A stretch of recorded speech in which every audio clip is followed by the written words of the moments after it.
Untuk kita siapkan minyak kulit, kita masukkan kita punya tepung dalam setengah kilo. Okey, masukkan tepung kita ni.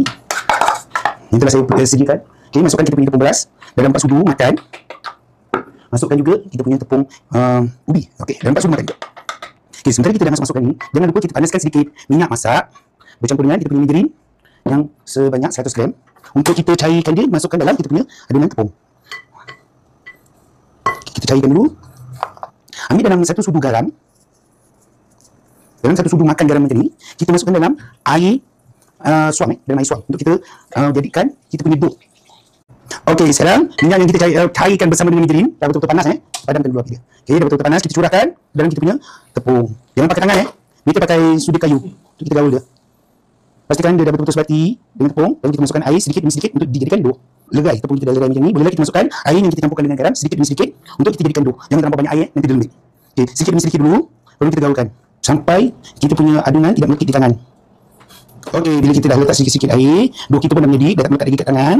Kita akan minit dia ataupun kita perap dia selama 20 minit untuk kita restkan kita punya dough.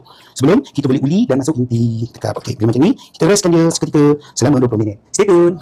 Okey, setelah kita dah tunggu perap dia selama 20 minit dan kita bolehlah uli lagi sekali, lepas kita gilik. Bila dah gilik, saya letak acu. Kita bagi tu, kita letak sikit. Letakkan atas acu.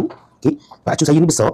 Saya punya sukatan bulatan tu agak sedikit kecil, jadi saya gilik lagi. Lepas tu kita letakkan kita punya inti dalam setengah sudu je, insyaAllah kali lipat kali lipat angin ataupun kali lipat kosong.